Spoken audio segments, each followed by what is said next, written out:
Bueno, pues vamos al lío.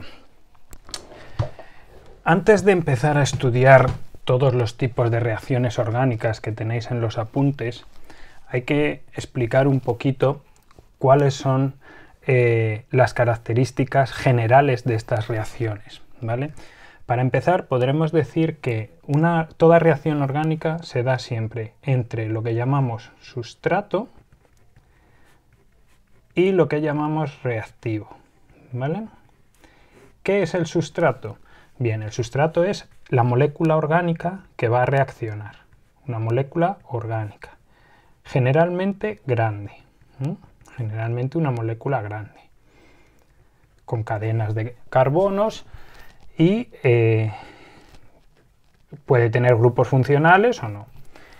¿Y qué será el reactivo? Pues normalmente una molécula pequeña, bien inorgánica, o también puede ser otra molécula orgánica, pero normalmente será inorgánica. Por ejemplo, ¿qué podemos ser los reactivos que veremos en las reacciones que estudiamos? Pues puede ser hidrógeno, puede ser un haluro de hidrógeno, por ejemplo ácido clorhídrico, bromuro de hidrógeno, puede ser un halógeno.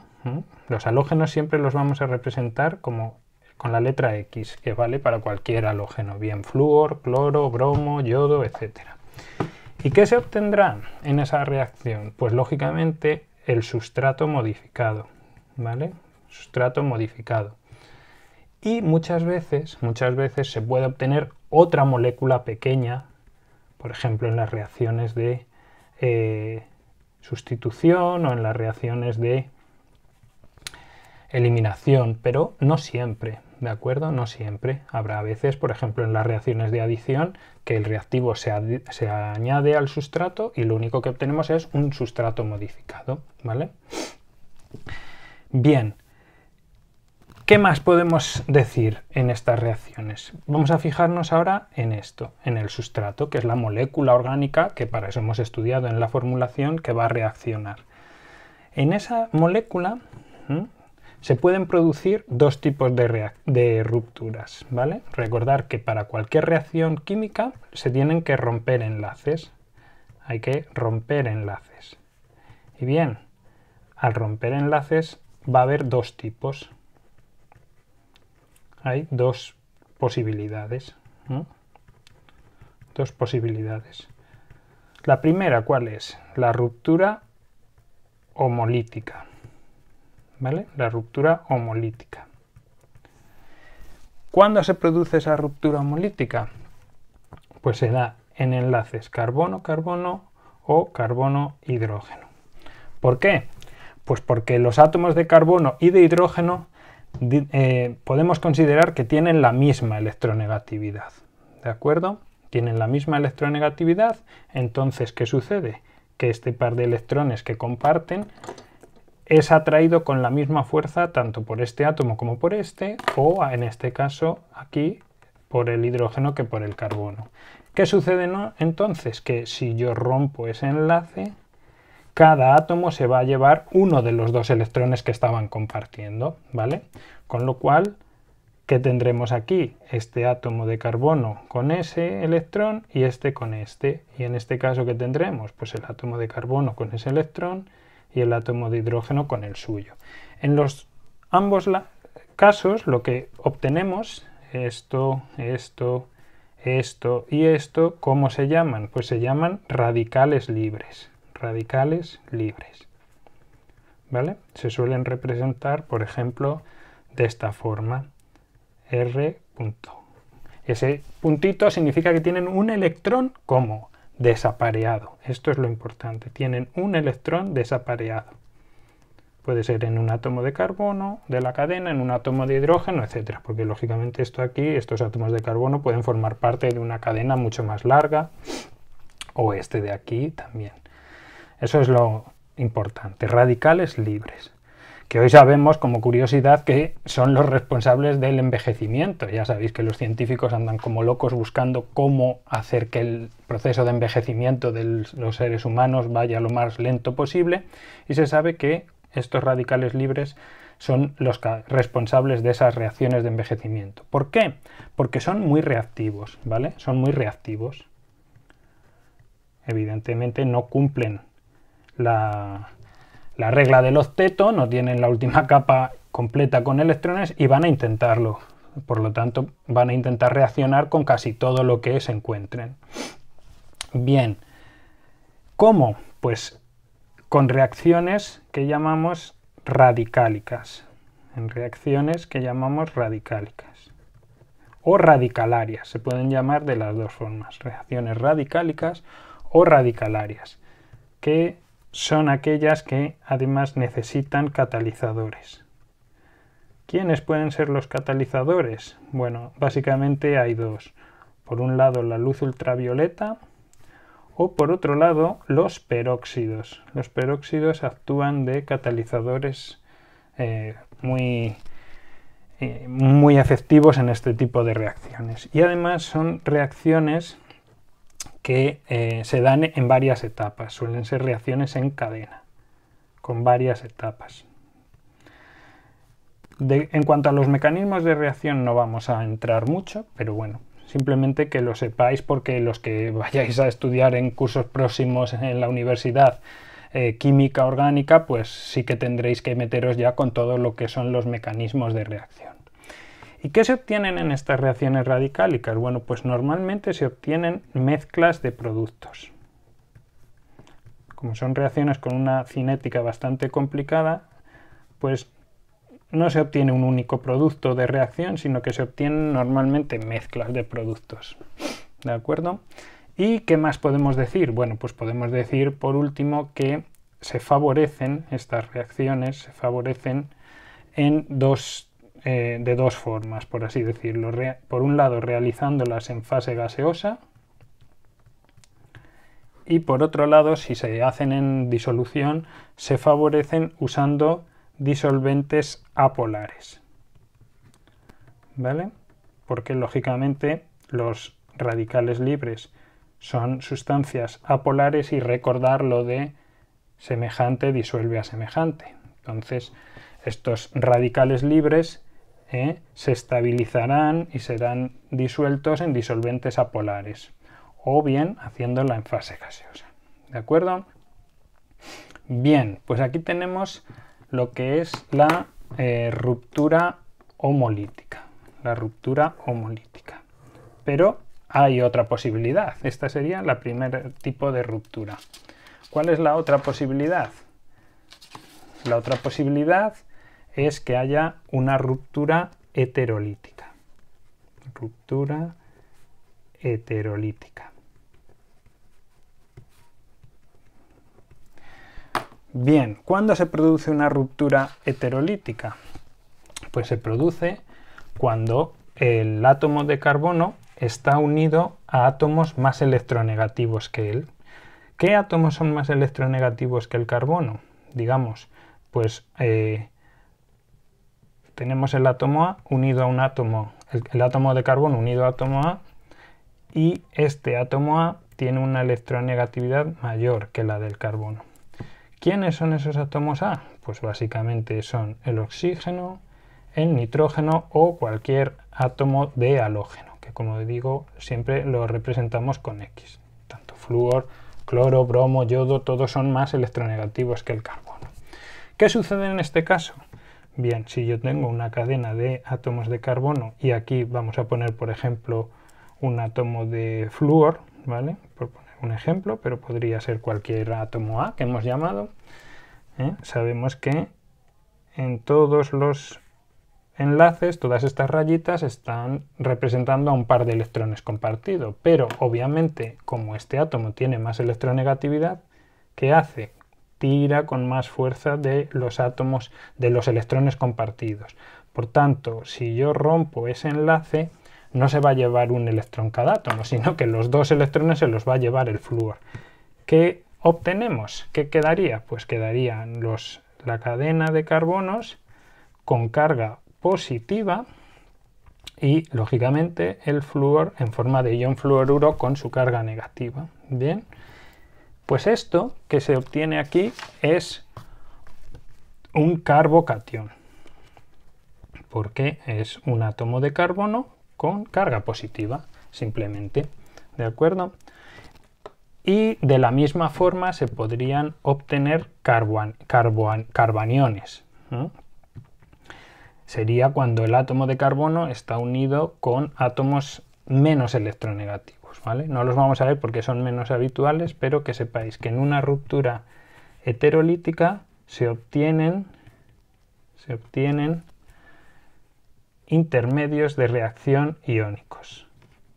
Intermedios de reacción iónicos.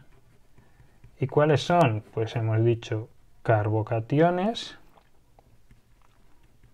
que se suelen representar así, C+, o se pueden obtener carbaniones, que se suelen representar lógicamente como C-. Bien, en los carbocationes, ¿cómo es la estabilidad? Esto es importante, pues la estabilidad sigue esta orden. Los terciarios son mayor o más estables que los secundarios. Estos a su vez son más estables que los primarios. Y dentro de los primarios el menos estable sería el más simple, que es el CH3+. ¿De acuerdo? Bien. Terciario, secundario, primario depende de cómo esté de sustituido el carbono que queda con la carga positiva. Recordáis que si solo tiene un enlace con la cadena carbonada sería primario, si tiene 2 sería secundario, si tiene 3 y es un carbono muy sustituido sería terciario y es mucho más estable. ¿Qué más? Pues estas reacciones son normalmente reacciones más sencillas. Son reacciones más sencillas. Eso suele demostrarse en que muchas de ellas se dan en una sola etapa. En ese caso se llaman bimoleculares porque reaccionan las dos moléculas a la vez, la de sustrato y la de reactivo, o pueden ser en varias etapas. Y en ese caso se les llama unimoleculares porque normalmente la etapa determinante suele ser ¿cuál? Pues la ruptura de enlaces en el sustrato. La etapa determinante suele ser la ruptura de enlaces en el sustrato. Y después vendrá una posterior etapa en la que, una vez que se ha roto el enlace del sustrato, atacará el reactivo para formar ya los productos de reacción. ¿De acuerdo? Y estas reacciones pues tienen lugar en disolución normalmente. ¿Y con qué tipo de disolventes? Pues con disolventes polares. Porque, lógicamente, si los intermedios de reacción que tenemos son iónicos, aquí los tenéis, son polares, pues recordar que tendrán que estar disueltos en disolventes semejantes, en este caso disolventes polares que estabilizan esos intermedios iónicos. Los carbocationes y los carbaniones que hemos visto. ¿Vale? Pues bien, estos son los dos tipos de ruptura que se pueden dar en una reacción química, homolítica y heterolítica. ¿Qué más cosas teníamos que estudiar? Bueno, pues también lo que se llaman desplazamientos electrónicos. Los desplazamientos electrónicos, como ya habréis leído, hay dos: efecto inductivo y efecto mesómero. ¿Qué es el efecto inductivo? Pues tiene mucho que ver con la ruptura heterolítica que hemos visto. Sería cuando tenemos varios átomos de carbono, una cadena de carbono, unida con un átomo más electronegativo A, y entonces aquí, ¿qué pasa antes de que se rompa la molécula? Pues que los dos electrones del par compartido son atraídos hacia ese átomo electronegativo.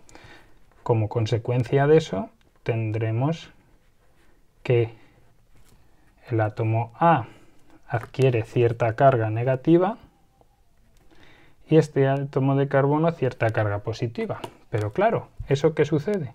Que ahora este átomo de carbono, al tener cierta carga positiva, atrae más a los electrones de este enlace, con lo cual se va, digamos, transmitiendo el efecto a lo largo de la cadena.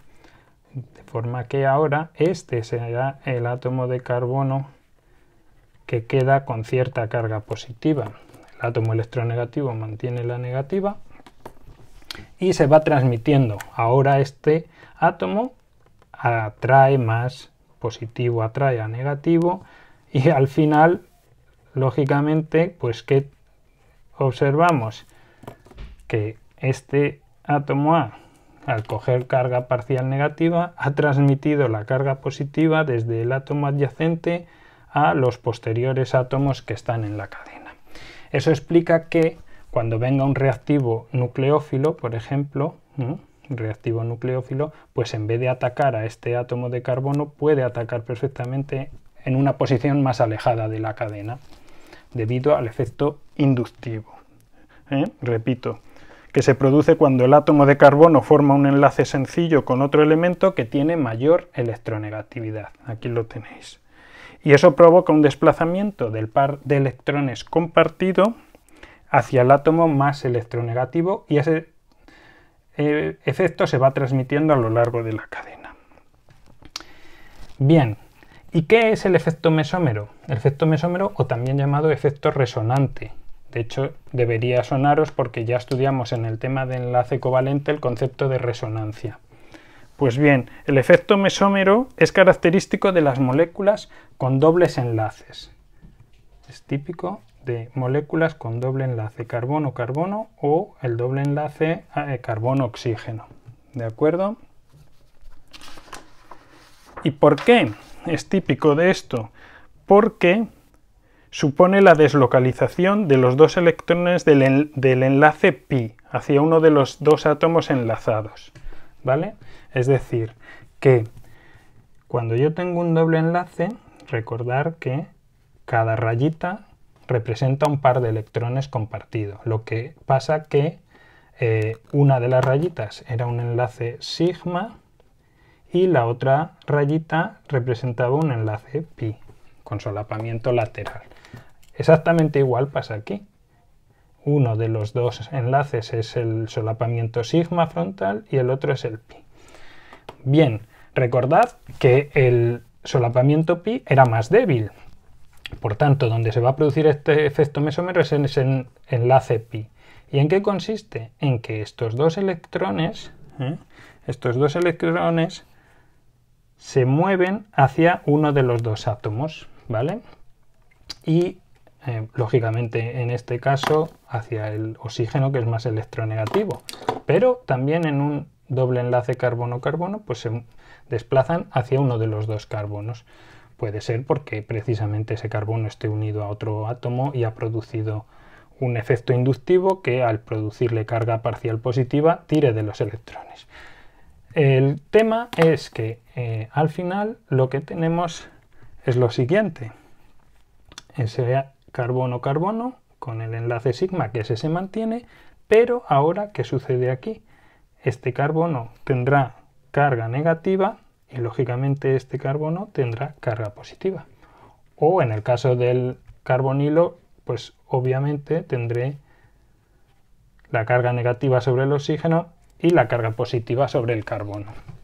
Porque es como si este átomo ganara un electrón al atraer al par de electrones compartido. ¿Y qué consecuencias tiene eso? Pues que obviamente si ahora viene un reactivo nucleófilo, pues va a atacar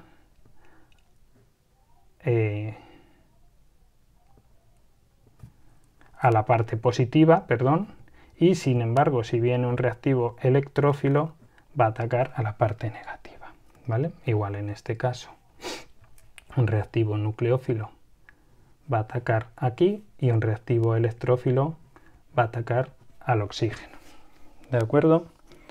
Bien, esto es importante porque tanto el efecto inductivo como el mesómero lo que nos sirven es para indicarnos en qué zonas hay mayor o menor densidad de carga electrónica en una molécula, representado por las cargas parciales negativas o positivas, y eso nos sirve para saber dónde van a atacar los reactivos, que, como veremos ahora, se pueden clasificar según su carga eléctrica en nucleófilos si tienen carga negativa o electrófilos si tienen carga positiva, ¿vale? Este efecto se suele dar cuando hay dobles enlaces carbonos-carbonos alternos, ¿vale? Que puede ser pues en un alqueno, donde tengamos algo así, por ejemplo, veis que están alternos, o también es muy importante en los compuestos aromáticos, es decir, en los compuestos derivados del benceno, ¿vale? De hecho, veremos que hay todo un tipo de reacciones de sustitución electrófila que se llama sustitución electrófila aromática, que se produce para meter distintos reactivos en los anillos de benceno. Recordar que la estructura del benceno es esta, hay 3 dobles enlaces alternados, uno sí, otro no. Pues bien, ¿qué pasa aquí? Lógicamente que cada par de electrones de los enlaces pi, digamos que los enlaces sigma serían los 6 que dan forma al anillo y luego hay 3 solapamientos pi, pues en realidad están deslocalizados. Recordad cuando vimos el concepto de resonancia que yo podía dibujar una molécula de benceno así o la podía dibujar así, ¿vale? Y ambas estructuras son igualmente válidas porque realmente estos 6 electrones están moviéndose por igual por toda la estructura. ¿Qué dice el efecto mesómero? Que este par de electrones se puede ir a ese átomo, de forma que aquí aparecerá una carga negativa y aquí aparecerá una carga positiva. Pero claro, para compensar esa carga positiva, estos electrones de aquí se mueven y deslocalizan, formando ahí el enlace, y estos de aquí se vienen a este lado, con lo cual al final lo que puedo tener es lo siguiente, algo parecido a esto. Aquí habría uno de los dobles enlaces, este que se ha venido aquí estaría aquí, y sin embargo ahora aquí pues en este átomo estaría la carga negativa y en este la carga positiva. Eso explica que ahora cualquier reactivo electrófilo, ¿vale? ¿Dónde va a atacar? Aquí. Por eso conseguimos meter reactivos electrófilos en un anillo de benceno, como veremos en las reacciones de sustitución electrófila aromática, debido al efecto resonante, ¿vale? Sustitución electrófila aromática. Bueno, y por último, hemos hablado de tipos de reactivos. Yo creo que ahora se entenderá mucho más fácil cuáles son. Pues los tipos de reactivos pueden ser los 3 que ya hemos visto. Como tenéis en el libro, principales reactivos orgánicos. Pues, ¿cuáles pueden ser? Hemos visto. Pueden ser radicales libres, si no tienen carga, ¿vale? Con un electrón desapareado, no tienen carga.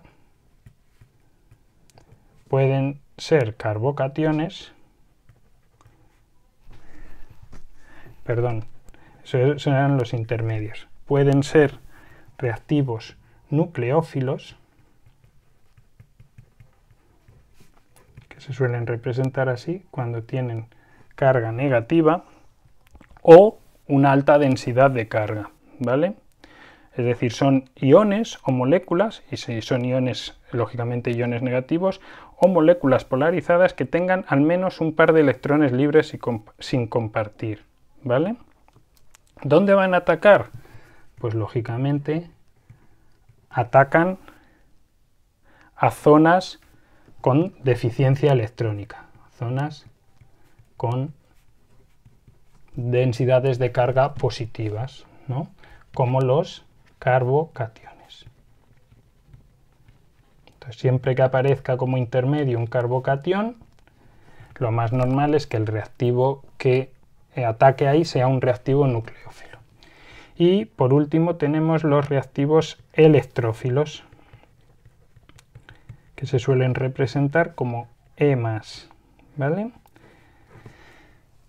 ¿Qué serán los reactivos electrófilos? Pues son especies químicas que pueden ser cationes positivos o bien moléculas neutras, pero que son deficitarias de electrones, o bien con orbitales externos vacíos. Pueden tener orbitales externos vacíos